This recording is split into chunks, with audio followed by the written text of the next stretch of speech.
अस्य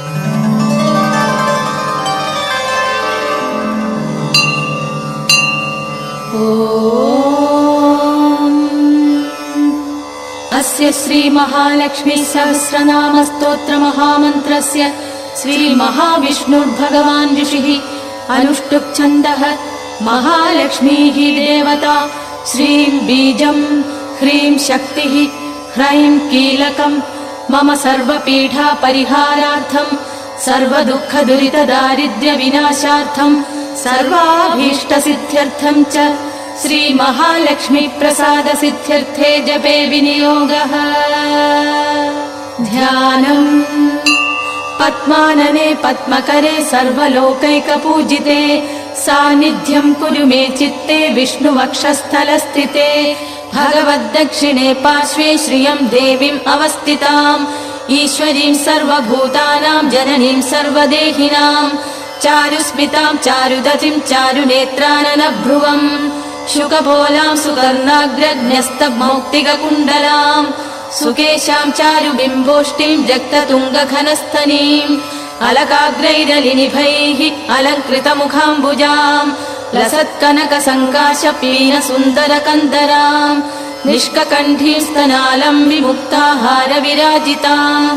नीलकुन्दलमध्यस्थमाणिक्यमकुटोज्ज्वलां शुक्लमाल्याम्बरधरां तप्तहाडकवर्णिनीम् अनन्यसुलभैतैस्तैः गुणैः सौम्ययुतां निजैः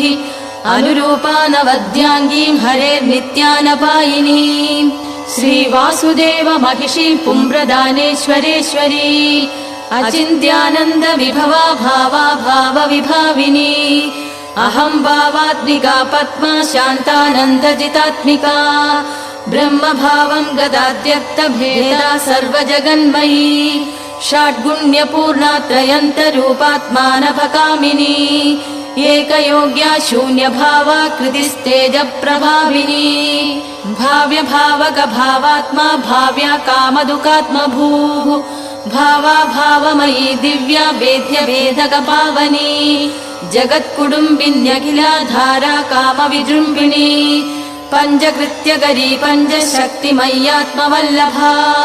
भावा भावानुगा सर्वसम्मदा आत्मोपगूहिनी अभृतच्चारिणी सौम्या सौम्यरूपा व्यवस्थिता आद्यन्तरहिता देवी भवभाव्यस्वरूपिणी महाविभूतिः समतां गता ज्योतिर्गणेश्वरी सर्वकार्यकरी धर्मस्वभावात्मा कृतस्थिता आज्ञा समविभक्ताङ्गी ज्ञानानन्दक्रियामयी स्वातन्त्र्यरूपा देवोरस्थिता धर्मधर्मिणी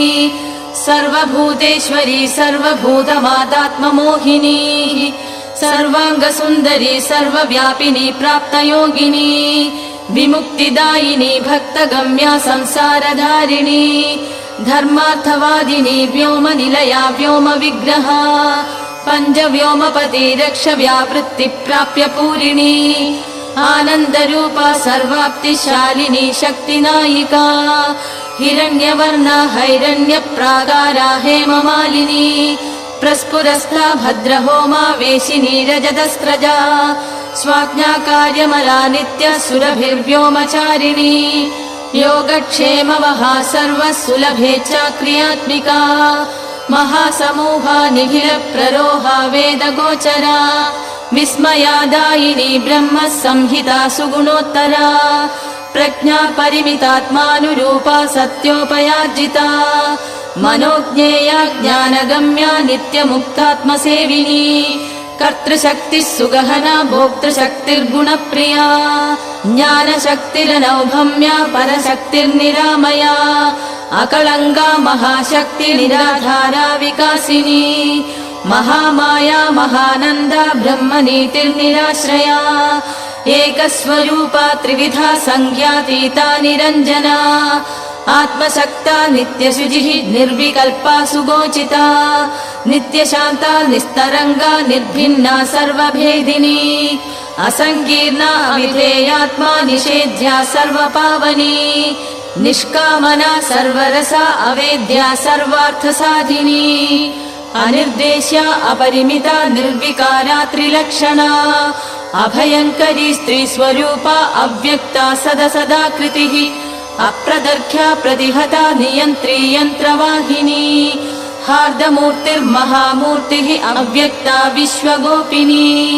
वर्तमाना अनवद्याङ्गी निरवद्या त्रिवर्गता अप्रमेया अमृतदुःखा कूढस्था कुलनन्दिनी अविगीता तन्द्रसिद्धा योगसिद्धामरेश्वरी विश्वसूतिः तत्पयन्ती नित्यतृप्ता महौषधिः सप्ताद्यया सप्तसः कृतज्ञा कृतलक्षणा त्रिवर्धिनी त्रिलोकस्था भूर्भुवस्वरयोनिजा अग्राह्याग्राहिकानन्दाह्वया सर्वाधिसायिनी व्योमपद्मा कृतधुरा पूर्णकामा महेश्वरी सुवाच्या वाचिका सत्यगदना सर्वपावनी लक्ष्यमाणा लक्षयन्ती जगज्ज्येष्ठा सुभावः जगत्प्रतिष्ठा भुवना भर्त्री कूटा प्रभाविनी क्रियायोगात्मिका मूर्तिः हृदब्जस्तामणुक्रमा परमज्ञौ प्रथमजा परमात्ता जगन्निधिः आत्मानपायिनी तुल्यस्वरूपा समलक्षणा तुल्यवृत्ता समवयाः मोदमाना खगध्वजा तुल्यश्रेष्ठा तुल्यशीला वरदा कामरूपिणी समग्रलक्षणानन्दा तुल्यभूतिः सनादना महर्दिः सत्यसङ्कल्पा भूमिजा परमेश्वरी जगन्माता सूत्रवती भूतधात्री यशस्विनी महाभिलाक्षा सावित्री प्रधाना सर्वभासिनी नानावबुर्बहुविधा सर्वज्ञा पुण्यकीर्तना भूताश्रया हृषीकेश अशोका स्वाङ्गिवाहिका ब्रह्मात्मिका पुण्यजनी सत्यकामा समाधिभूः हिरण्यगर्भा गम्भीरा गोधूळी कमलासना जितक्रोधा कुमुदिनी वैजयन्ती मनोजवा धनलक्ष्मी स्वस्तिकरी राज्यलक्ष्मीर्महासती जयलक्ष्मीर्महागोष्ठी महोनी माधवप्रिया पद्मगर्भा वेदवती विविक्ता परमेष्टिनी सुवर्णबिन्धुर्महती महायोगी प्रिया नगा पद्मे स्थिता वेदमयी कुमुदा जयवाहिनी संहतिर्निर्मिता ज्योतिर्नियतिर्विविधोत्सवा रुद्रवन्द्या सिन्धुमती वेदमाता मधुव्रता विश्वम्भरा हैमवती समुद्रेच्छा विहारिणी अनुकूला यज्ञवती शतकोटिशुपेशला धर्मोदया धर्मसेवा सुकुमारी सभावती भीमा ब्रह्मस्तुता मध्यप्रभा देवश्रीवन्दिता देवभोग्या महाभागा प्रतिज्ञा पूर्णसेवतिः सुवर्णारुचिरप्रज्ञा भोगिनी भोगदायिनी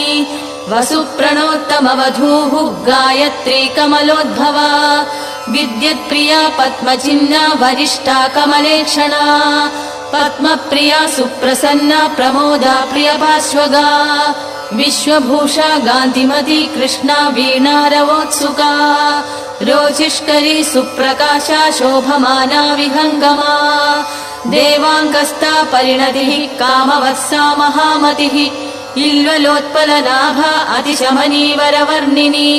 स्वनिष्ठा पद्मनिलया सद्गतिः पद्मगन्धिनी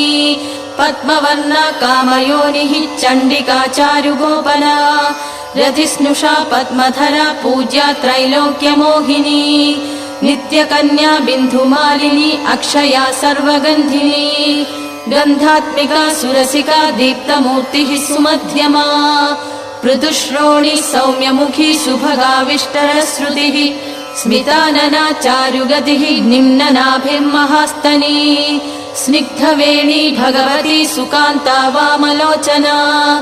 पल्लवाग्रिः पद्ममनाः पद्मबोधा महाप्सराः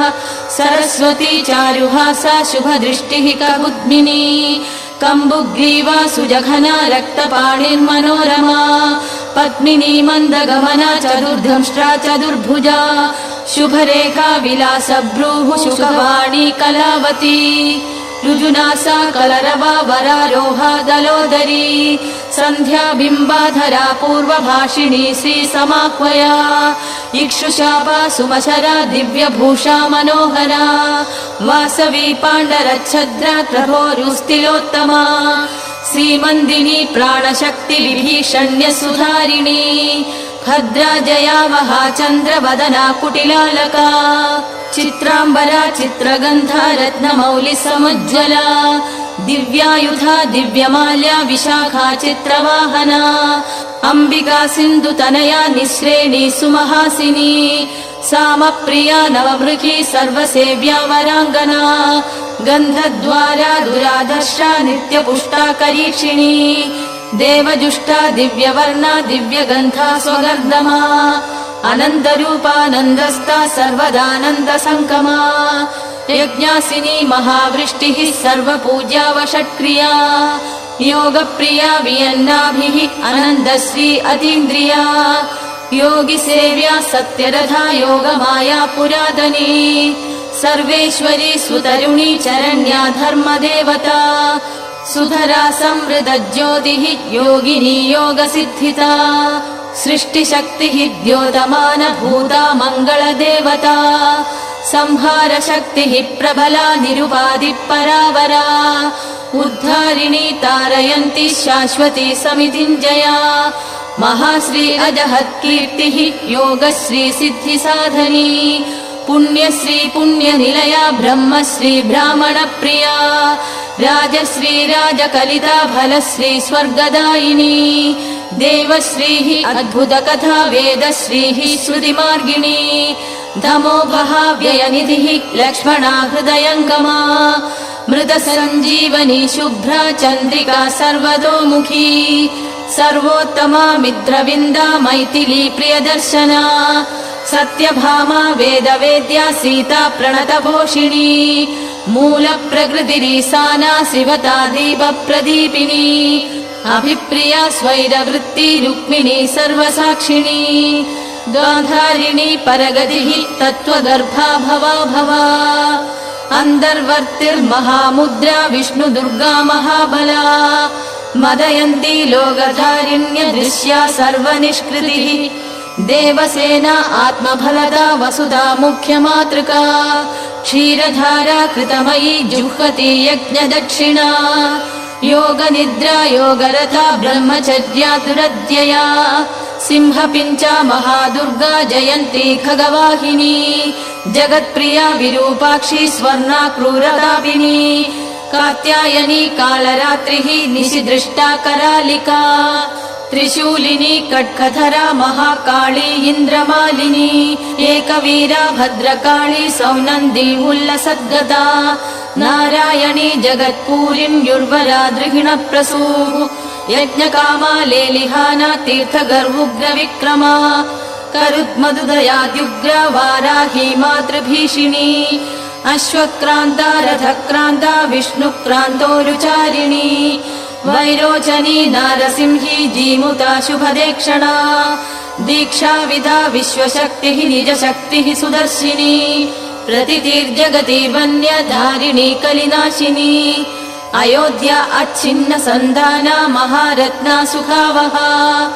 राजति अर्क प्रतिभा विनयित्री महासना अमृतस्यन्दिनी सीमा यज्ञगर्भा समीक्षणा आकूदिः रुह्यजुस्साम घोषा आरामवधूत्सुका सोमपा माधवी नित्यकल्याणी कमलार्चिता योगरूढिः स्वार्थजुष्टा वह्निवर्णाजितासुरा